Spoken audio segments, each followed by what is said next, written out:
Alright, so I'm just getting started. As you can see, I've got my topsoil, some red salvia, a bunch of mulch, some pea gravel, and some paper sand.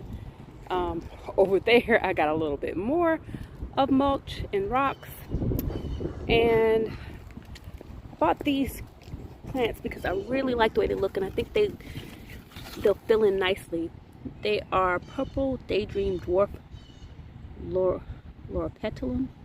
Anyway, I've seen these around town, and so I know they do pretty good in this area. Anyway, we got 3 of those. Got some ground cover here, and I'm just getting ready to use these boxes to cover up this area.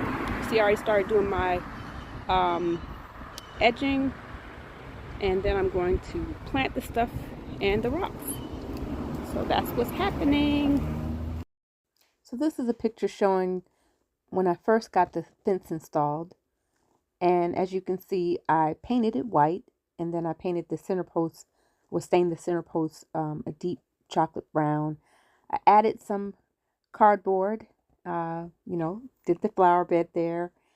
And then I decided it was missing something. So I decided to take out the grass in front of the bed and add some rocks.